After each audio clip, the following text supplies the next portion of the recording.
چنانچہ اللہ تعالیٰ کی صفات بیان کی۔ تیسرا مشرکین اور ہندوؤں کا عقیدہ۔ مشرکین اور ہندوؤں کا عقیدہ یہ تھا کہ اس کائنات میں بہت سارے خدا ہیں جو نظام کو چلا رہے ہیں۔ لفظ احد نے ان سب کی نفی کر دی کہ نہیں، بہت سارے خدا نہیں، خدا صرف ایک ہے، اکیلا ہے، یکتا ہے۔ پھر یہود و نصارہ کا عقیدہ یہ تھا کہ اللہ تعالیٰ کے بیوی بچے ہیں۔ یہودیوں نے عزیر علیہ السلام کو اللہ کا بیٹا بنا لیا، عیسائیوں نے بی بی مریم کو اللہ کی بیوی بنایا، عیسیٰ علیہ السلام کو اللہ کا بیٹا بنایا۔ مشرکین فرشتوں کو اللہ کی بیٹیاں کہا کرتے تھے۔ تو اس صورت نے ان سب کی تردید کر دی۔ پھر پانچواں ہے مجوس کا عقیدہ۔ مجوس کا عقیدہ یہ ہوتا ہے کہ خیر کا جو ہے نا خالق الگ ہے اور شر کا خالق الگ ہے۔ وہ کہتے ہیں کہ ایک خدا ہے یزدان، وہ خیر کا خدا ہے، اور ایک خدا ہے اہرمن، وہ شر کا خدا ہے، اور ان دونوں کے درمیان کھینچتانی ہر وقت ہوتی رہتی ہے۔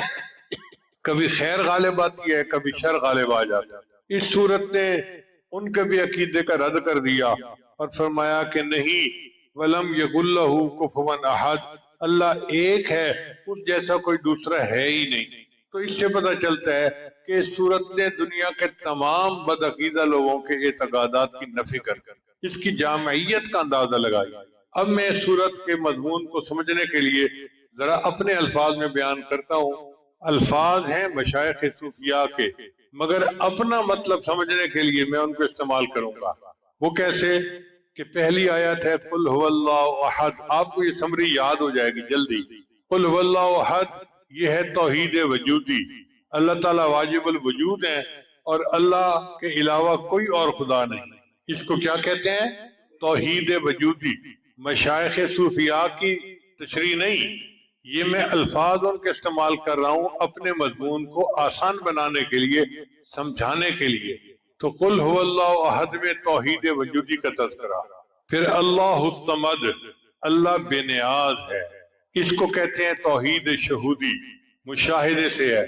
اب آپ بتائیے کیا آپ کا مشاہدہ ہے کہ اللہ سب کی حاجات کو پورا کرتا ہے؟ کوئی بندہ ایسا ہے جو کہے کہ میری حاجات اللہ پوری نہیں کرتا؟ اللہ کو ہماری ضرورت ہے اور ہمیں اللہ کی ضرورت ہے نا۔ تو اس نے گویا مشاہدے میں یہ بات لے آئی کہ اللہ ایک ہی ہے۔ تو قل هو اللہ احد یہ توحید وجودی ہے، اللہ الصمد یہ توحید شہودی ہے۔ پھر لم یلد ولم یولد، اس کو کہتے ہیں توحید ذاتی، نہ اللہ نے کسی کو جنا نہ کسی نے اللہ کو جنا۔ یہ مضمون کیا کہلاتا ہے؟ توحید ذاتی۔ ولم یکن لہ کفوا احد یہ ہے توحید صفاتی۔ اب چار نام یاد کر لیں، آپ کو پوری صورت کا خلاصہ فوراً ذہن میں آ جائے گا۔ توحید وجودی، توحید شہودی، توحید ذاتی، توحید صفاتی۔ چار صورتوں نے پوری تعلیمات کو اپنے اندر بند کر لیا۔ سورہ اخلاص سے ہمیں یہ سبق حاصل ہوتا ہے کہ ہم اللہ تعالیٰ کو ایک مانیں، اللہ کے ساتھ کسی کو شریک نہ ٹھہرائیں۔ ہمارے معاشرے میں بہت جلدی لوگ جو ہے نا وہ دوسروں کی طرف دھیان کر لیتے ہیں، ضعیف الاعتقاد ہے نا، چنانچہ اپنی حاجات اللہ کے علاوہ اولیاء سے مانگتے ہیں، قبروں سے مانگتے ہیں، پتہ نہیں کیا کیا کرتے ہیں۔ میرا اپنا مشاہدہ ہے کہ ایک مرتبہ ایک بندہ ملتزم سے لپٹ کے دعائیں مانگ رہا تھا، تو میں بھی انتظار میں تھا کہ مجھے ملتزم پہ جگہ ملے۔ اب جب وہ ملتزم سے وہ ہٹا تو اس نے وہیں کھڑے کھڑے فون کیا اور اپنی بیوی کو کہنے لگا کہ دیکھو دعائیں تو میں بھی کر رہا ہوں، لیکن تم اتنا کچھ لے کے داتا دربار چلی جاؤ، وہاں دعا کرو اللہ میرا اقامے کا کام کروا دے۔ بیت اللہ کے پاس کھڑا ہے اور وہاں سے بیوی کو کہہ رہا ہے کہ داتا دربار جا کے یہ چیز دو اور یہ دعا مانگو کہ اللہ ہمارا کام کر دے۔ تو ضعیف الاعتقادی کا یہ حال ہے۔ واللہ یقبض و یبسط و الیہ ترجعون، اللہ تعالیٰ ہی تنگی پیدا کرتا ہے، وہی وسعت پیدا کرتا ہے۔ کہہ دیتے ہیں جی کسی نے کاروبار باندھا ہوا ہے، بہت سارے لوگ میرے پاس آتے ہیں کسی نے ہماری بیٹی کا رشتہ باندھ دیا ہے۔ بھئی کوئی نہیں باندھ سکتا، اللہ کی منشا ہے جو ہوگا، اللہ کے علاوہ کوئی باندھنے والا اور کھولنے والا نہیں ہے۔ اس لیے ہمیں چاہیے کہ ہم ایک اللہ کے در پر چکیں۔ آپ ذرا غور کیجئے گا، علمی نکتہ ہے کہ اللہ تعالیٰ نے بعض جانوروں کو ہاتھ نہیں دیے، گائے، بھینس، بکری، گھوڑا، اونٹ کسی کے ہاتھ نہیں ہے۔ وہ کھانے کے لیے اپنا سر نیچے جھکاتے ہیں اور پھر چارہ کھاتے ہیں۔ انسان کو اللہ نے ایسے نہیں بنایا، اللہ نے ہاتھ کیے ہیں۔ میرے بندے، تیرا سر میرے سامنے جھکنے کے لیے ہے، میں نہیں چاہتا کہ یہ کھانے کے لیے نیچے جھکے، کھانا تیرے منہ تک میں پہنچا دوں۔ شاعر کے بہت پیارے شعر ہیں، تیرے در سے بھی نباہے در غیر کو بھی چاہے، تیرے در سے بھی نباہے در غیر کو بھی چاہے، میرے سر کو یہ اجازت کبھی تھی نہ ہے نہ ہوگی۔ تیرے در سے بھی نباہے در غیر کو بھی چاہے، میرے سر کو یہ اجازت کبھی تھی نہ ہے نہ ہوگی۔ تیرا نام تک بھلا دوں، تیری یاد تک مٹا دوں، مجھے اس طرح کی جرت کبھی تھی نہ ہے نہ ہوگی۔ میں یہ جانتے ہوئے بھی تیری انجمن میں آیا کہ تجھے میری ضرورت کبھی تھی نہ ہے نہ ہوگی۔ تو اگر نظر ملائے میرا دم نکل ہی جائے، تجھے دیکھنے کی ہمت کبھی تھی نہ ہے نہ ہوگی۔ جو گلا کیا ہے تجھ سے تو سمجھ کے تم کو اپنا، مجھے غیر سے شکایت کبھی تھی نہ ہے نہ ہوگی۔ تیرا حسن ہے یگانہ، تیرے ساتھ ہے زمانہ، میرے ساتھ میری قسمت کبھی تھی نہ ہے نہ ہوگی۔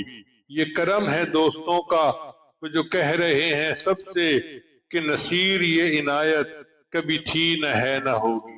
حقیقت یہ ہے کہ جس بندے کو ایک طرف جھکنا آ گیا اسے در در پہ نہیں جھکنا پڑتا۔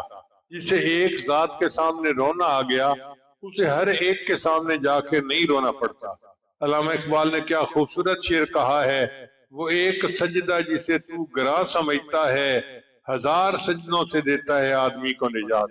ایک اللہ کے سامنے سجدہ کر لو، ہزار سجدوں سے نجات مل جائے گی۔ اس کے بالمقابل جو لوگ اللہ کو چھوڑ کر مخلوق سے امیدیں لگاتے ہیں ان کو ذلت اور رسوائی کے سوا کچھ بھی نہیں ملتا۔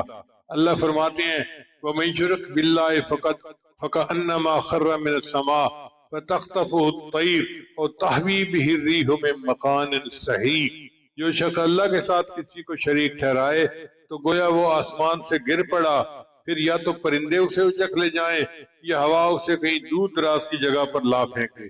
سر ایک ہے اور ایک ہی کے سامنے جھکانے کے لیے اللہ نے عطا کیا ہے۔ سر ایک ہے اور ایک ہی کے سامنے جھکانے کے لیے اللہ نے دیا ہے۔ سر جس پہ نہ جھک جائے اسے در نہیں کہتے، سر جس پہ نہ جھک جائے اسے در نہیں کہتے، در در پہ جو جھک جائے اسے سر نہیں کہتے۔ نبی علیہ السلام نے عبداللہ ابن عباس کو ایک نصیحت فرمائی جو توحید کے مضمون پہ مشتمل ہے۔ عن ابن عباس عنہ قال كنت خلف رسول اللہ صلی اللہ علیہ وسلم۔ ابن عباس کہتے ہیں کہ میں سواری پہ نبی صاحب کے پیچھے سوار تھا۔ فقال، نبی صاحب نے فرمایا یا غلام، اے لڑکے، انی اعلمک کلمات، میں تمہیں چند باتیں سکھاتا ہوں، احفظ اللہ یحفظک، تو اللہ کی حفاظت کر اللہ تجھے محفوظ رکھے گا، تو اللہ کو یاد رکھ اللہ تجھے محفوظ رکھے گا۔ احفظ اللہ تجدہ تجاہک، تو اللہ کو یاد کر اللہ کو اپنے سامنے پائے گا۔ اذا سألت فاسأل اللہ، اگر تو مانگے تو تجھے اللہ سے مانگنا چاہیے۔ وَإِذَا اسْتَعَنْتَ فَاسْتَعِنْ بِاللَّهِ، اور اگر مدد چاہے تو اللہ سے مدد مانگ۔ وَاعْلَمْ، جان لے اس بات کو، ان الامت لو اجتمعت على ان ينفعوك بشيء لم ينفعوك الا بشيء قد كتبه الله لك، اگر ساری امت جمع ہو جائے تمہیں نفع پہنچانے کے لیے تو وہ نہیں نفع پہنچا سکتے مگر اتنا جتنا اللہ نے لکھ دیا ہے، اور اگر ساری امت جمع ہو جائے تمہیں نقصان پہنچانے کے لیے تو وہ نہیں نقصان پہنچا سکتے مگر اتنا جتنا اللہ نے لکھ دیا ہے۔ رفعت الاقلام وجفت الصحف، قلم اٹھا لیے گئے اور صحیفے خشک ہو گئے، یعنی اللہ نے تقدیر لکھ دی ہے، جو لکھ دیا ہے وہ ہو کے رہنا ہے، اب کسی اور کی طرف جانے کی ضرورت نہیں ہے۔ سورہ اخلاص کے خواص کیا ہیں؟ امام جعفر صادق رحمۃ اللہ فرماتے ہیں کہ خواب میں سورہ اخلاص پڑھنے کی تعبیر یہ ہے کہ وہ شخص دونوں جہانوں کی مراد پائے گا۔ بعض رات نے فرمایا کہ خواب میں سورہ اخلاص پڑھنا احکام الہیہ کی پیروی کی دلیل ہے۔ بعض مشائخ نے لکھا ہے کہ روزانہ 313 مرتبہ سورہ اخلاص پڑھنے سے اللہ تعالیٰ فقر اور تنگ دستی کو دور کر دیتا ہے۔ اب جو لوگ کاروبار کی پریشانی، قرضوں کی پریشانی، غربت اور یہ پریشانیاں رکھتے ہیں، 313 مرتبہ سورہ اخلاص پڑھ لیں، اللہ تعالیٰ فقر اور پریشانی کو دور کر دے۔ اگر کوئی بندہ بے گناہ جیل میں ہے تو 1000 مرتبہ یہ سورت پڑھ لے، اللہ تعالیٰ رہائی عطا فرمائے۔ بہت سارے لوگ مجھے خط لکھتے ہیں، میرا بھائی جیل میں ہے، میرا رشتہ دار جیل میں ہے، فلاں جیل میں ہے۔ تو بھائی یہ وظیفہ جو نبی علیہ السلام نے بتایا سن لیجئے کہ 1000 مرتبہ سورہ قل هو اللہ احد پڑھ لیجئے، اللہ تعالیٰ جیل سے رہائی عطا فرمائے۔ اب جو بندہ اپنے خیالات سے پریشان ہو کہ میرے دل کی حالت اچھی نہیں اور وہ چاہے کہ میرا دل ٹھیک ہو جائے، وہ روزانہ ہر نماز کے بعد اس سورت کی پابندی سے تلاوت کرے، اللہ تعالیٰ اس کو دل کو ہدایت عطا فرمائے۔ اب اس کا ترجمہ آخر پہ پھر سن لیجیے۔ قل هو اللہ احد، آپ کہہ دیجئے کہ اللہ یکتا ہے، اللہ الصمد، اللہ تعالیٰ بے نیاز ہے، لم یلد، اس کی کوئی اولاد نہیں، ولم یولد، اور نہ وہ کسی کی اولاد ہے، ولم یکن لہ کفوا احد، اور نہیں ہے اس کے لیے کوئی ہمسر۔ اللہ تعالیٰ اس عظیم صورت کو سمجھنے کی اور اس کے مضمون کو دل میں اتارنے کی ہمیں توفیق عطا فرمائے۔ وآخر دعوانا ان الحمد للہ رب العالمین۔ توبہ کے کلمات پڑھائے جائیں گے۔ آج 23 کی شب بھی ہے اور جمعہ کی رات بھی ہے، قبولیت کا وقت ہے، تو سچے دل کے ساتھ توبہ کے کلمات پڑھ لیجئے۔